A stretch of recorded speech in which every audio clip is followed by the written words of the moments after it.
Hello and welcome. I am Silva Kachikian, and I am on behalf of AWA welcoming you to the virtual programming where we start our conversations and they begin with you.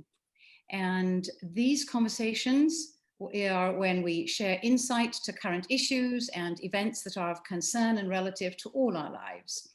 Today in Candid Conversation, we are talking about issues of identity, feeling rooted and uprooted with author Nadia Owusu. Thank you for joining us, Nadia, and we will have you participating in the conversation. But first, I'd like to briefly mention the work that we do at AWA for the benefit of those who have joined the conversation for the first time. And again, I want to remind everybody that if you could just please type into the chat the city, the state or country from where you're attending, it will give everyone an idea of our global outreach. And of course, during the course of this event, please also feel free to write in your comments and ask questions. This year, AWA celebrates 30 years, and we are proud to say that our mission to connect, elevate Armenian women globally remains as effective today as it did then. Now, how do we elevate Armenian women? Well, AWA focuses on three strategic areas to support women in their needs. The first is health and wellness. We're supporting a woman's right and power to be aware and in control of her mental, physical, and emotional, psychological well-being and her safety, especially in rural areas where she is more at risk of domestic violence and other forms of abuse. Our second area of focus is education. We believe that to educate is to liberate. And to that end, we enable scholarships made available through generous members and sponsor donations. And our third area of focus is research and publication, where we elevate stories of powerful women from our past and recognize their contributions in academia, the sciences, the arts, and anywhere else where they may shine.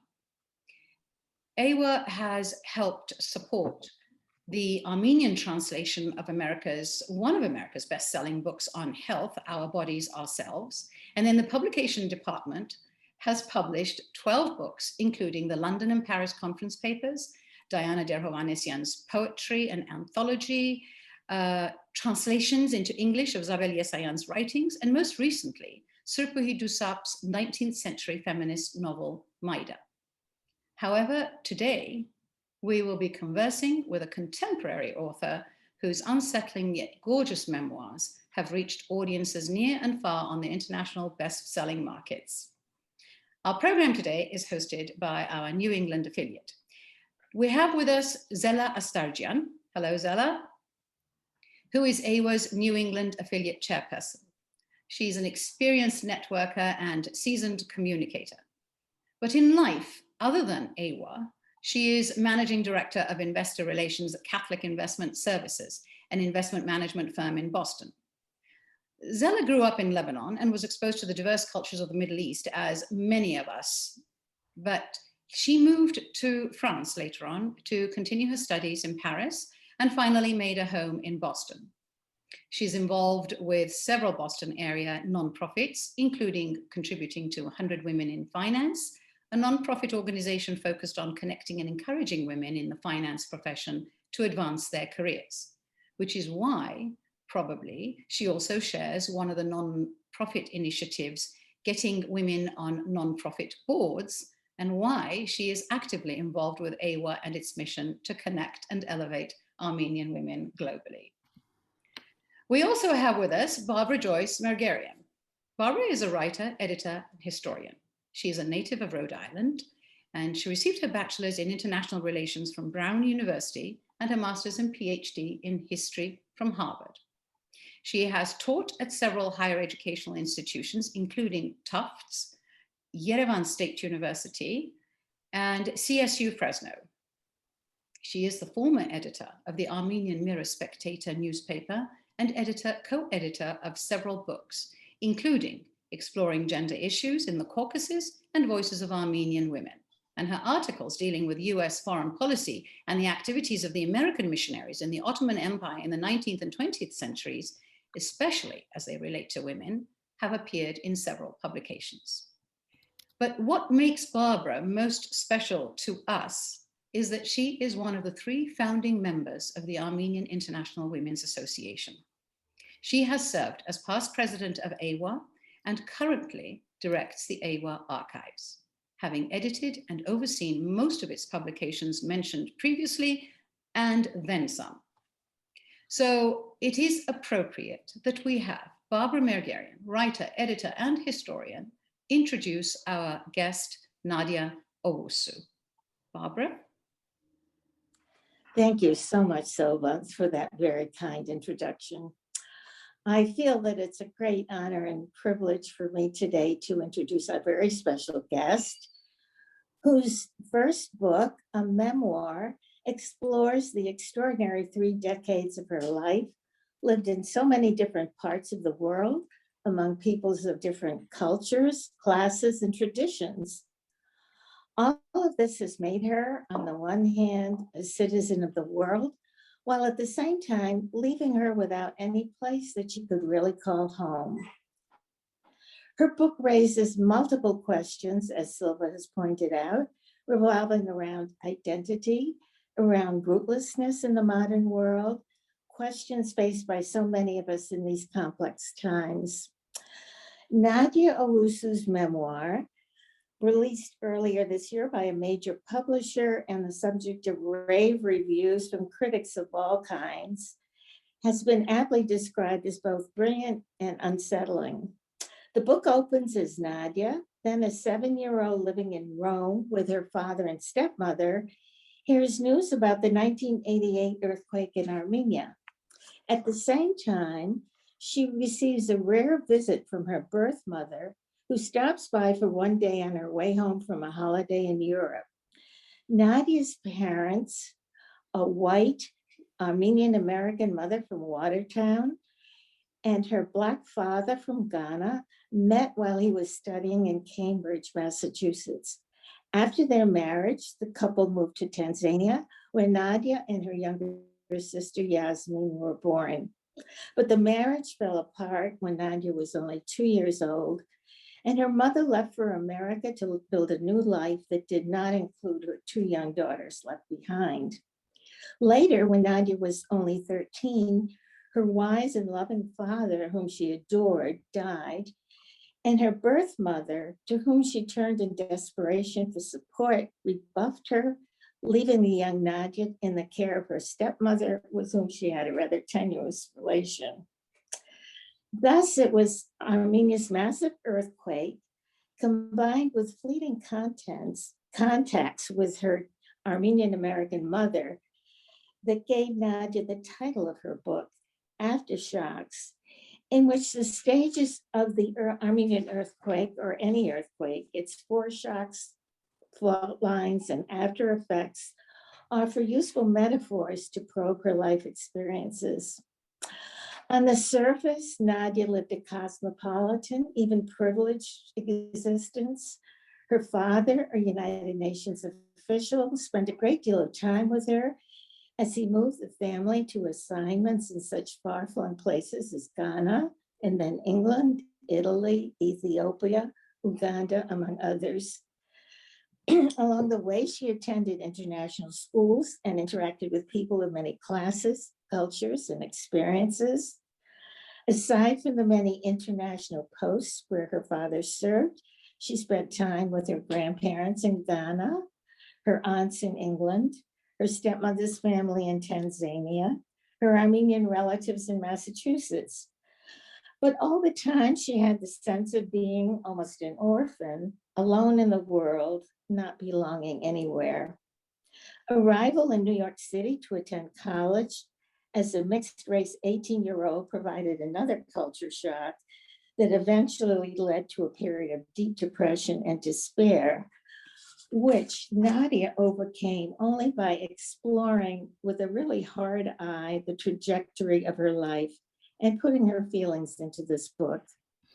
Written in a beautiful, luminous prose, Nadia's memoir shares with the reader her experience and emotions as she explores her multiple and sometimes contradictory identities and looks for a center in her world of constantly shifting realities.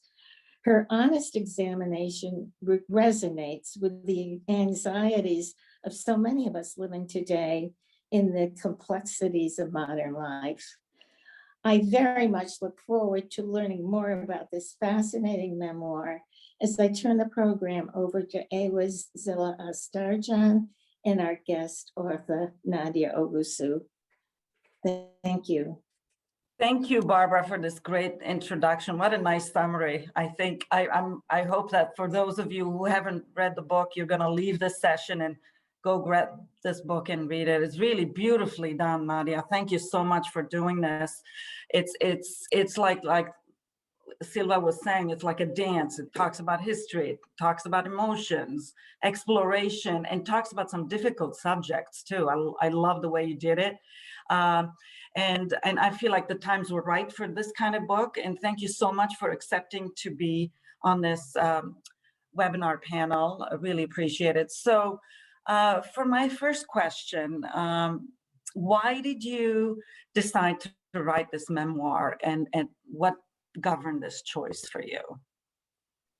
Sure. So I actually started writing this book as a private project, and so thank you so much, Barbara, for the lovely summary of the book, which I think sort of outlines all of the histories and stories that I sort of carried in my body, but didn't fully understand for much of my life. As much as they had shaped my experience, I didn't feel very closely connected to a lot of the histories and cultures that my families came from, and was always sort of on the outside of them. And, you know, as I was going through this private reckoning, this sort of mental health crisis, I felt that one thing that I really needed to do was to actually work to learn those histories that we never studied in school. You know, I think recently with the acknowledgement of the Armenian genocide, I'm still getting people asking me, what is the Armenian genocide? When did that happen? You know, and similarly with my father's side of the family, much of the history that I learned in school, which was very little about Africa, was the history of colonization and not much from before then. And so I had this sense that I really needed to, for myself, come to better know the places where my family came from and the forces that shaped their world, and that I saw that as a way to kind of overcome the isolation and dislocation and disconnection that Barbara described as being a central part of my experience. And I think those are all kind of aches that we're feeling right now with the global pandemic. But I started writing from a place of grief, but I found as I sort of dug further into the project, which I didn't intend to publish at all, it really was initially a project just for me and for my own education. But I found that I was really writing toward love and connection, and even eventually toward reconciliation and forgiveness, and particularly with my mother, with whom I now have a relationship that I'm very grateful for, and that both of us have worked hard to create. And some of the things that I discovered through that history was just sort of the ways that we carry history in our bodies, the ways that we kind of live out historical events in our private lives and our day-to-day choices, even when we don't realize it.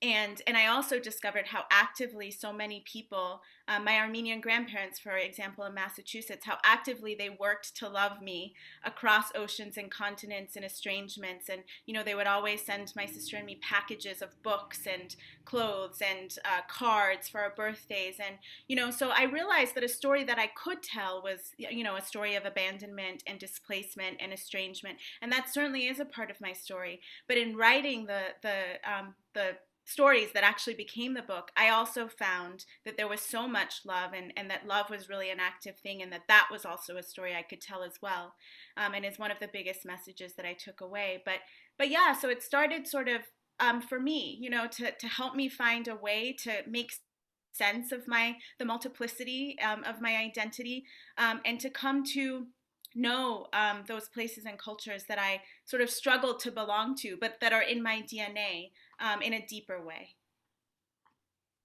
Well said, beautifully said. Thank you, Nadia. It's Thank really, you.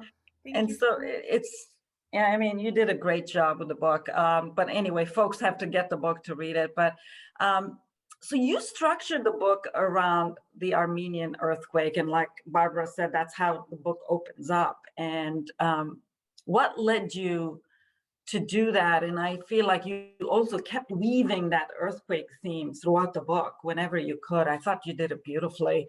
But so what led you to do that and pick that center point? Sure. Yeah, I think Barbara also touched on this a little bit in the introduction. But just to share a little bit of my story and how the earthquake came to kind of be a central narrative in my life. You know, my mother did leave when I was 2, and my sister and I were raised by our father, who was sort of the great hero of my life. And we lived in Rome.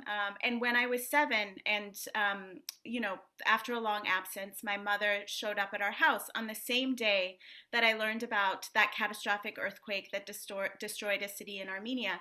And my father always listened to the BBC World Service, so I heard it on the news as I was having breakfast, and I remember the voice on the radio talking about the possibility of aftershocks. And I didn't know what aftershocks were, so I remember very clearly asking my father what they were, and he said that they are tremors that follow an earthquake and the Earth's delayed reaction to stress.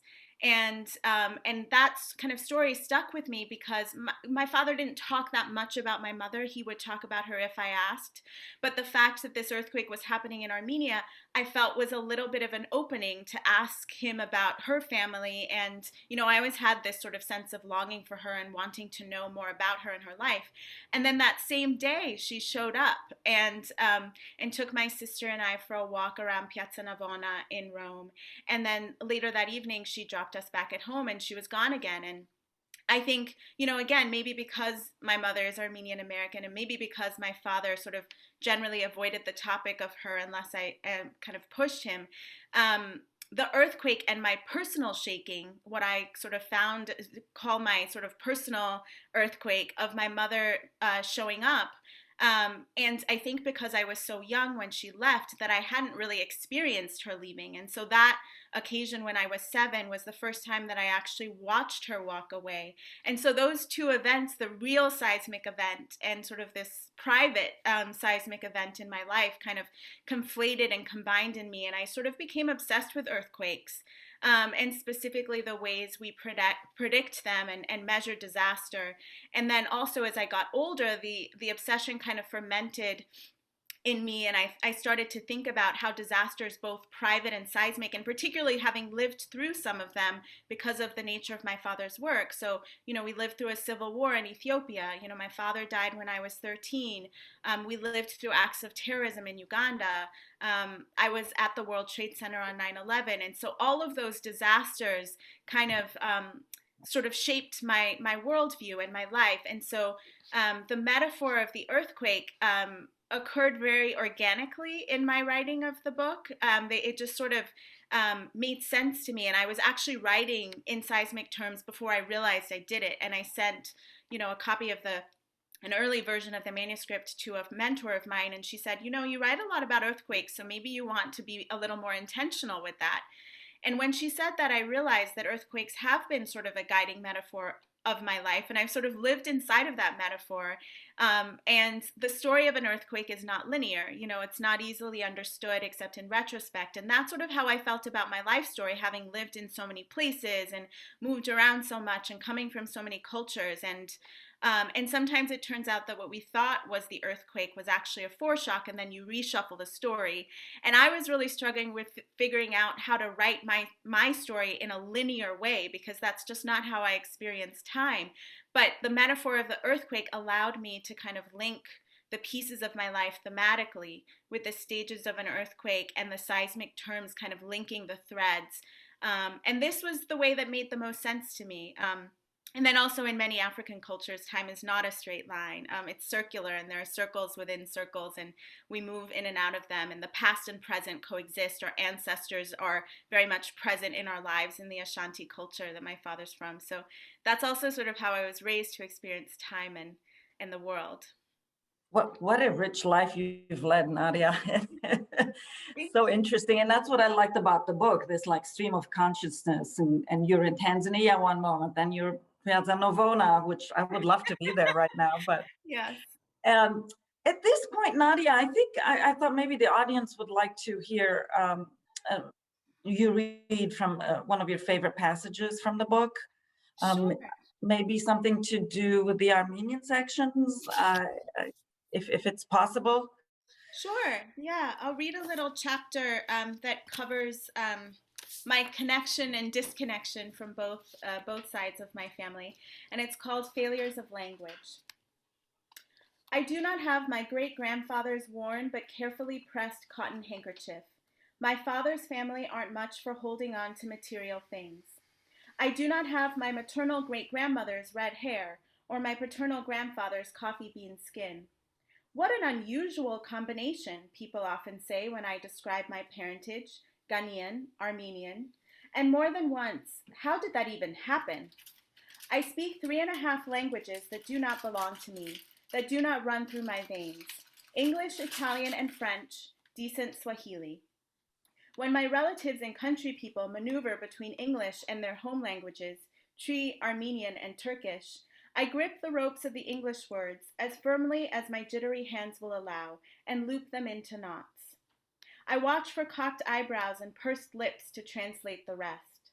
The warm, round percussion of Tree and the orderly harmony of Turkish, which spoken by my family is diluted with a splash of archaic Armenian and a heavy pour of Boston accent, are familiar but impenetrable.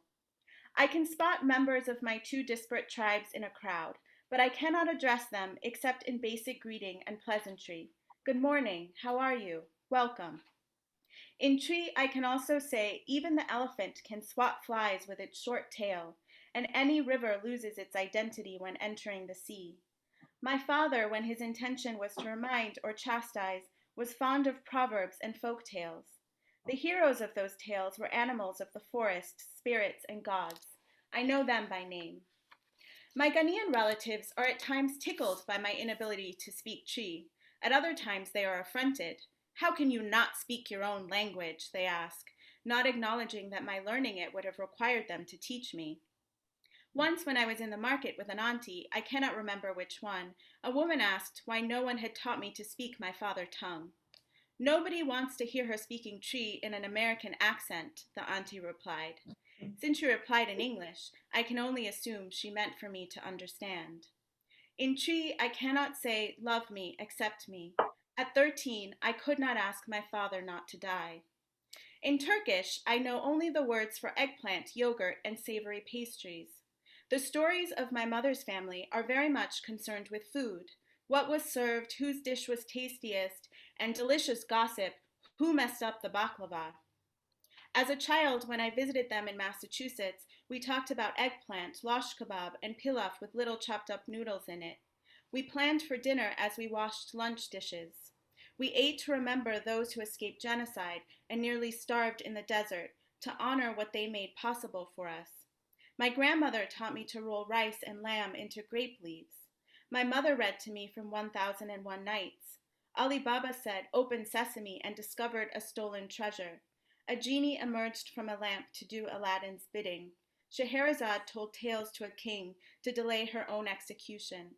Another one, I said to my mother after each story. Tell me another one. I do not know the Turkish word for stay. At 7, I could not say, Mama, come back. In Armenian, the language largely lost to my mother's family generations ago in the Ottoman Empire, the only word I know is the word for underwear, vardig. This knowledge I cannot explain. When I encounter strangers from my tribes, they are startled by my attempts to communicate. They do not recognize me as one of their own. They laugh, charmed, and perhaps a little disturbed by the discrepancy between appearance and sound. When I explain myself, they think me a curious hybrid. They speak to me always in English. I'll stop there. Oh, it's beautifully done. And that vardig made me laugh. It's funny. My kids too, somehow they love that word. I don't know why. So anyways, some interesting questions are coming in, so please type them up. And we're going to stop around, we're going to address your questions around 2:40, I think. A couple of more questions here that, Nadia, I wanted to ask you. You had to adapt to so many circumstances, so many different countries, so many different schools, because you lived in so many countries. And how can you explain your ability to do that? And you did it beautifully, you know? So. Oh, thank you so much. It didn't always feel that I was doing it beautifully when I was living it. You know, there are many things that I'm so grateful for in terms of my upbringing and getting to see so much of the world in the way that I did, and really in an immersive way, living in those places. And because my father was who he was very insistent that we tried to learn the languages and the culture of the places that we lived in, and to explore the history of those places. And yet at the same time, you know, for much of my life, I've wanted to belong, you know, just as we were settling into a country and learning the language, and I was making friends and I felt like I was settling in, then we had to get ready to leave. And there were times, you know, that I felt like an outsider in my own families, as I was describing in the piece that I just read. You know, I didn't speak the languages because I'm Black. When I was visiting my mother's family in Massachusetts, some neighbors assumed that I was adopted. And there was a demand that was often made of me to sort of choose and to see my identity as fixed, but that wasn't possible. And so I sort of struggled to respond to the question, "Where are you from?" You know, or that was always somewhat anxiety inducing. But I think over the years, I have sort of come to define home and family, and through the writing of this book, really expansively, and to sort of claim all of the places and people that I've lived among and loved. You know, I grew to love all of the places where I lived. And so I claim them now as mine, and they'll never be mine in an uncomplicated way, but my love for them makes them mine. And so that it has taken me some time to get there, but I am so grateful to be able to call so many places home. And now I think of myself not necessarily as being rootless, but as having very expansive, wide roots. It's funny you mentioned that question, where are you from? I get that too. I have a slight accent. I've lived all over the world. And my first instinct initially used to be like, I'm a citizen of the world, really? You know, and can't we be that? Why do we need to be just pigeonholed into some area, some race or whatever? It's just, you said it beautifully. Since this is an Armenian organization, our listeners might be interested about your mother, and how has it changed since the book was written, and what is your relationship with your mom today? And if you don't mind telling us, we would. No, I'm happy to talk. I'm happy to talk about that. So I think in part through the process of sort of reckoning with my own experiences and questions, and learning so much more about the Armenian culture and the places where she came from, and trying to sort of I had sort of a principle for myself as I was writing, that I was going to write toward love and compassion and understanding. And so that required me, you know, I think as children, we can only understand our parents' stories in the context of our own lives. But I think, you know, as I grew up, I sort of was able to kind of step back and ask myself, you know, what were the circumstances that shaped my mother's choices? And could I extend compassion to her, especially having gone through my own struggles with mental health and abandonment, and could I sort of extend the same kind of compassion that I was trying to find for myself for her?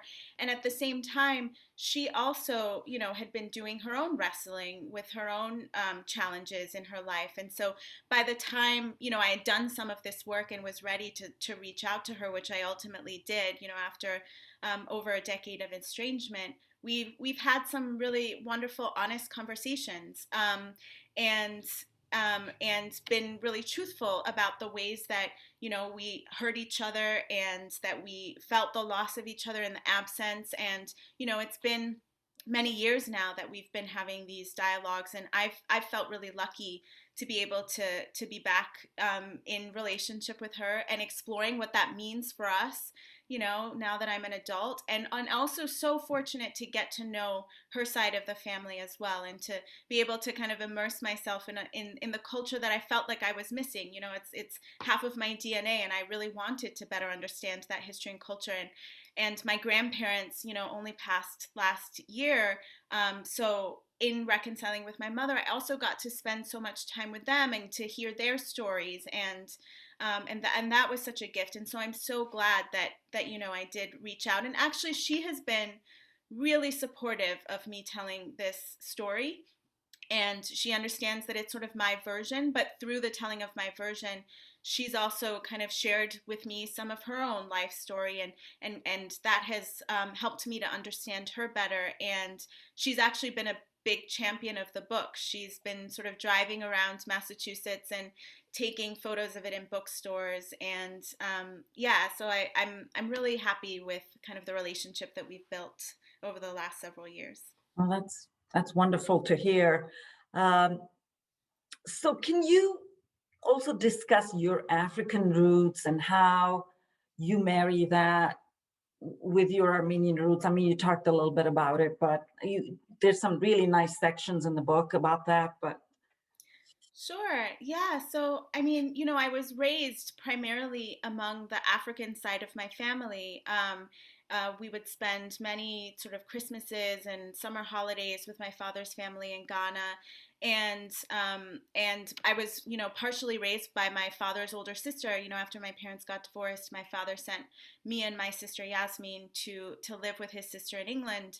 And so I grew up eating Ghanaian food. And although I never learned the language, I did feel and continue to feel a really deep connection with the Ghanaian side of my family. And at the same time, similar to the, as I was talking about earlier, similar to the Armenian side of my family, because that history was not taught in school, although I grew up in the culture, this book gave me an opportunity to even narrate myself closer to the Ghanaian side of my family through more deeply understanding, the history of the Ashanti Empire before colonization, and some of the practices, the music, the rhythms that I grew up with, to understand where they came from and to get to claim them in a deeper way. And so that was also sort of part of the journey of this book. And then similarly, I did live in other countries in Africa too. I was born in Tanzania. My stepmother is Tanzanian, and I lived in Uganda and Ethiopia. And so I also wanted to kind of get to know those histories and cultures as well that were so important to me and that were my homes at various times. And my father also had a very Pan-African worldview, and so it was really important for him that I understood the ways in which sort of he both knew sort of the failures of the Pan-African vision and the failures of some of the African nation states, but also that I had this vision of the future that would be possible through cooperation across the sort of Black diaspora, and that was really important to him as well. And so I sort of grew up being educated on that philosophy as a big part of my life. wonderful.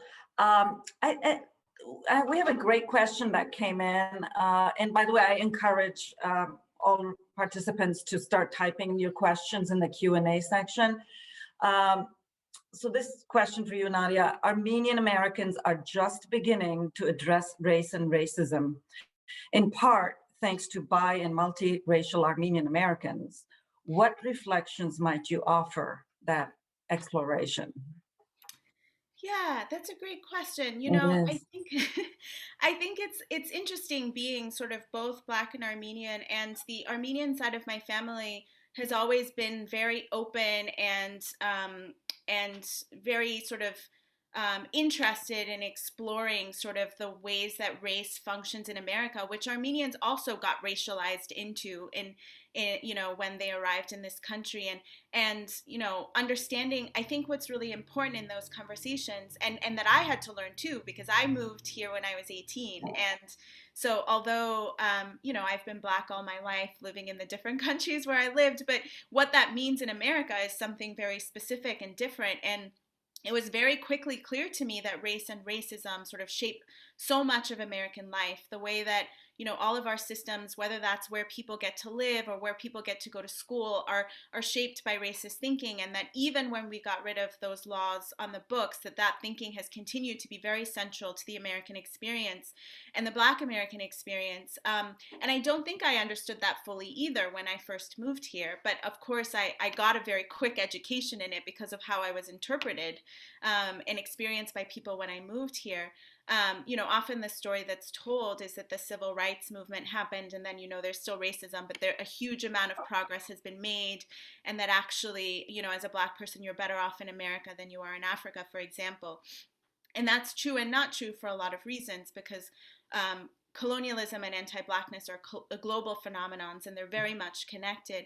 And I think one thing that maybe might be helpful for Armenians who are beginning to have this conversation, and that I sort of educated myself on through the writing of this book too, was the very specific ways in which Armenians were racialized when they arrived in this country too.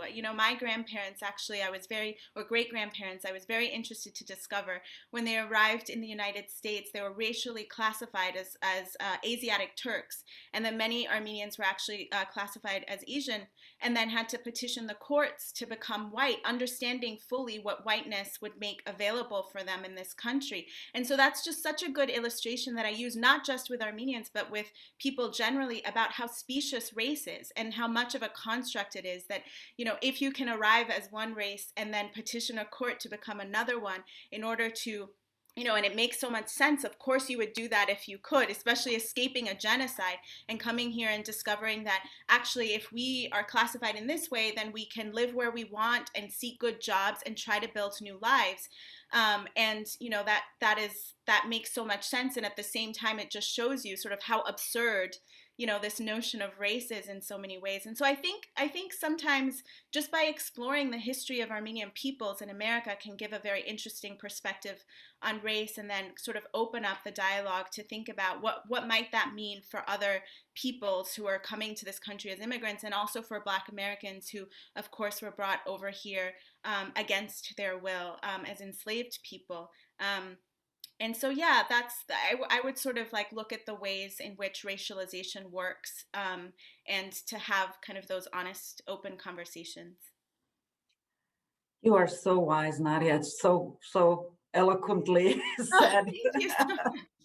It was an education for me. I didn't know all of this history when I started working on this book. You're right. And it's so interesting. You're right. I remember that section in the book, actually. And I'm like, wow, I didn't know that either. But thank you for illustrating that. So we have an interesting question that's sort of Greek related. So here it is. Nostos in ancient Greek means return home, return to roots. To some extent, nostos is a reflection of identity. What is nostos for you? And it's, thank you in advance. I think she's from Greece, this lady, Dr. Marina Mechitarian. So thank you for a great question. Yeah, that is a great question. Return home and return to roots. I think in some ways the whole project of this book was an act of nostos, maybe. I think I was trying to, in some ways, as somebody who often felt rootless, I was trying to sort of narrate myself to closer connection to the places where my family was rooted, and which I never really lived in. I'd never lived in, obviously, where my great-grandparents emigrated to the United States from, in the Ottoman Empire, what is now Turkey, and I've never been to Armenia, although I would very much like to at some point. And although I spent many holidays among my father's people in Ghana, I also never lived there for a long period of time. And so then what does it mean to sort of connect to roots? What does it mean to go home? And I think part of, the whole project of writing this book for me was a way to kind of, to narrate myself into rootedness, to narrate myself into an understanding of the places that I came from, and to narrate myself to a sense of home, even, as someone who might never feel a deep connection to the land in those places, but home is in the people, is in the culture, is in an understanding of the history and the way that I carry it in my body. Home is in sort of extending myself to come to know my family better, to ask them about their stories. Certainly there was an element of coming home when I reconciled with my mother and got to know her family more. And similarly, as an adult, I've been spending much more time in Ghana. My brother actually moved to Ghana several years ago, and so I've been visiting him and his family and getting to know Ghana in a different way as an adult. And so I think I'm very much in a process of nostos, both in the work that I do through writing, but then also just intentionally trying to sort of visit and learn more about the places where I have roots. It's interesting. While you were talking, I'm like, say the pandemic ends, everything is open. What's one country that you feel like you want to visit, revisit maybe, because you've lived in so many great places? Yeah, so many places. Actually, before the pandemic, a friend and I were planning on traveling to Armenia, and sort of exploring Armenia and getting to know the culture there a little bit. And I hope to do that at some point after the pandemic as well. And then I have a little nephew in Ghana. My brother has a baby, and so I would love to go back and see him as well. So both of those places where I have roots, I would like to spend some time in the next few years. That's wonderful. Yeah, you would love Armenia. Happy to help with travel trips. Question that came in. You're writing in such an honest and raw, emotional way, and it's so easy to read your work, and I completely agree. Are there any writers that might have influenced your style? Oh, sure. Yeah, so many writers. I mean, I write about some of them in the book, but I think, I started reading at a very young age, and especially because we moved around so much. And so we were often in between schools where my sister and I didn't really know anyone. And so books were kind of my escape and my friends. And my father had a big library, and we would sort of ship them from country to country, all of these books. And so I've often sort of thought about myself as having a council of literary mothers, and many of them Black women who, I didn't read a lot of in school. In particular, there were not a lot of Black writers who were assigned, in school. And so I found them on my father's shelf, and they include sort of Toni Morrison, Audre Lorde, June Jordan, who, interestingly, I'm also an urban planner as well as a writer, and June Jordan was also an urbanist and a poet and essayist, and so she's somebody who has had a lot of influence on me. Zora Neale Hurston's Their Eyes Were Watching God was one of the first books that I loved. And then in terms of sort of mental health issues and writing about mental health issues and coming of age and identity from an African perspective, Tsitsi Dangaremba was a big influence in me on me growing up. But then also, when I was sort of struggling with my own mental health challenges, I sort of turned to a lot of other memoirs and people sort of writing honestly about their own lives. And so Hold Still by Sally Mann was one that was important to me. H is for Hawk by Helen MacDonald, which is a wonderful grief narrative. I read Nabokov's Speak Memory as well, his memoir, and Darkness Visible by William Styron, just for his writing about mental health issues. So those are just some. There are so many writers that I could list. Wow, nice list. Wow, we have so many questions that just came in. I'm trying to see which ones to go first.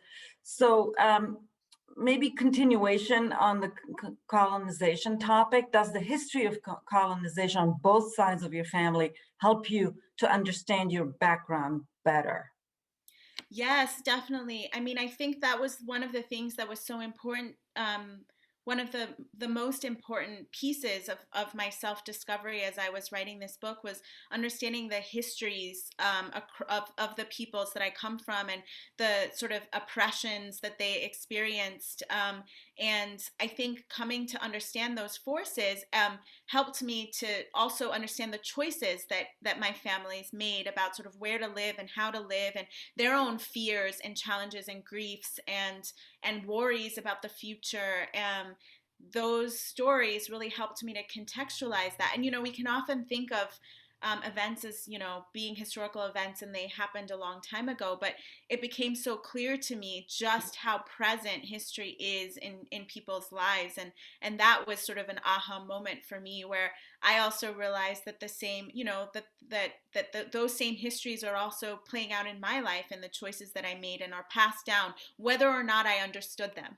And so it's so much better now that I do understand them and can sort of reckon with them and wrestle with them from a place of knowing, as opposed to sort of having those forces enact upon me without sort of being able to connect myself to those bigger histories.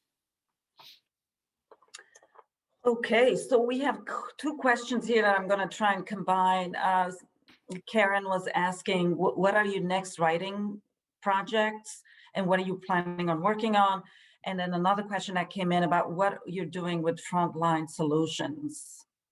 Sure. So I'm working on a novel now. It's very early, it's very early stages, so I'm not exactly sure what it's gonna be or what shape it's gonna take. But it's, you know, it's concerned with a lot of the same curiosities that animate my memoir, but from a very different story and place. And it's really fun to kind of explore fiction after spending so much time sort of engaged in my own story and my own life. And then I'm also working on some essays, exploring different aspects of identity across the world, connections between history, you know, a lot of the same, you know, again, I think as writers, we often have the same kind of curiosities that drive us. And actually, when you write one piece, it leads to more questions, you know, rather than answers. And so you continue to explore them. And so I'm also working on some essays. And then in terms of Frontline Solutions, my day job, so I am an urban planner by training, an urbanist by training, and I largely work on projects that are focused on creating more equitable, sustainable places and communities. And Frontline Solutions is a Black-owned consulting firm that partners with foundations and nonprofits who are doing that sort of work in the United States, and sort of helps them to create strategic plans and impact, figure out how to have the greatest impact, and also helps do sort of diversity, equity, and inclusion work and training. And my role as the director of storytelling is really to look across all of the projects that the firm does and to like look for themes and to share what we're learning so that others, you know, even beyond our clients, can sort of benefit from what others are learning in terms of how change happens. Thank you. Silva, I know you had a question for Nadia about a section that you wanted to read, so Yes, Nadia, it's so fascinating. And I know that we're going to be coming up close to wrapping up our 1 hour session. But before we say goodbye to you, and can we actually ask you to read a part of your book that you would like? Just a short section, something that pulls us all into it. Sure. Well, since we've been talking about sort of how I've come to define identity and home, maybe I'll just read from the very end of the book, which sort of speaks to that. And it's a very short section. Let me show you my home. It is a border. It is the outer edge of both sides. It is where they drew the line. They drew the line right through me. I would like to file a territorial dispute. Let me show you my home. It is a live fault. The fault is in my body. Let me show you my home. It is a blue chair. I sought asylum here.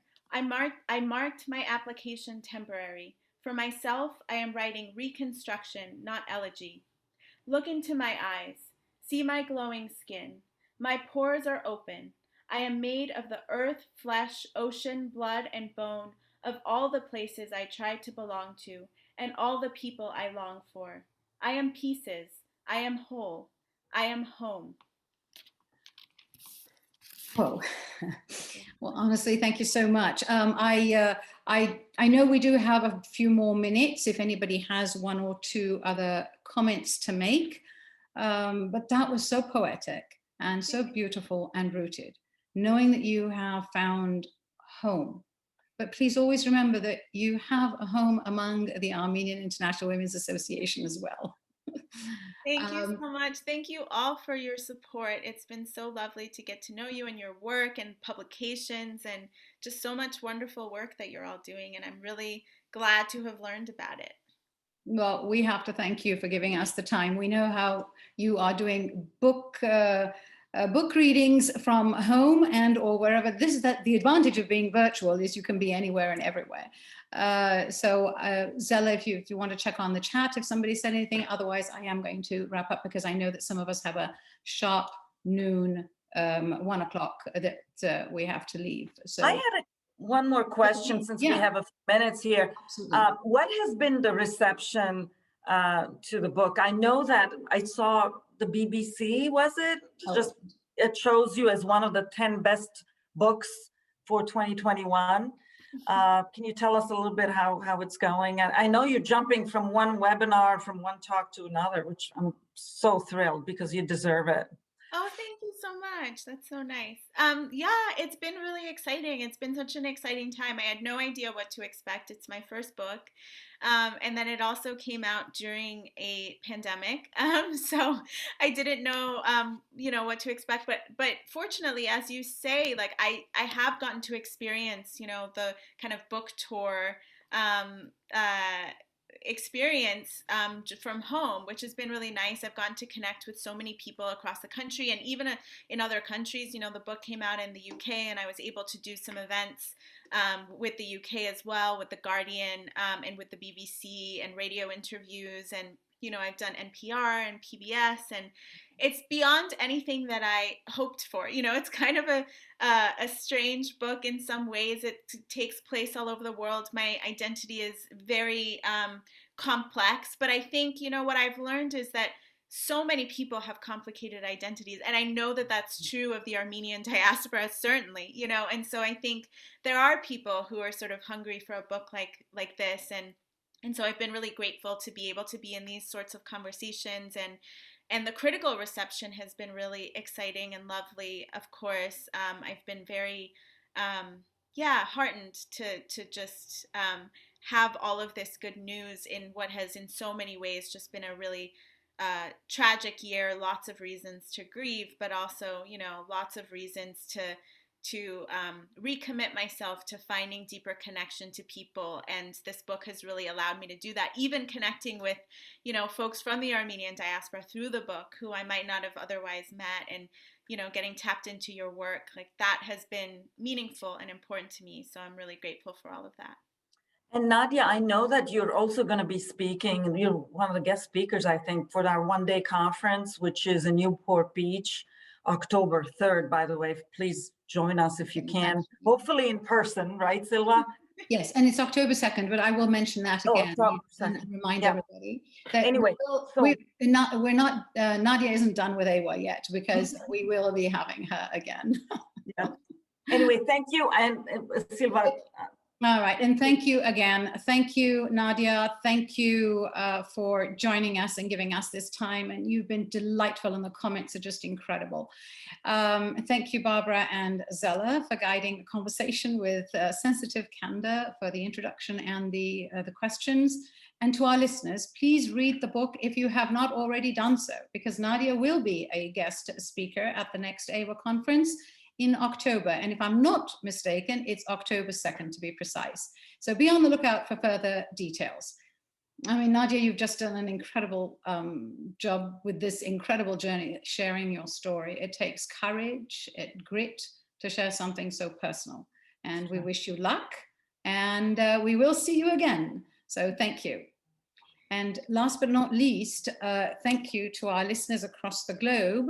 We had listeners, just to give everybody a rough idea, we had listeners from Greece, Germany, Armenia, Canada, and then in the United States, we've got Pennsylvania, New York, Florida, Seattle, Washington, Rhode Island, Chicago, California. And I think one was from Cyprus, or has just traveled to New York. So. And Alaska, I think. Did I miss Alaska? Oh my goodness. Yes, Alaska. That's very important. One of our, oh my goodness, yes. So thank you to all our listeners. You inspire us to learn more, to do more, to become more, and to lead more.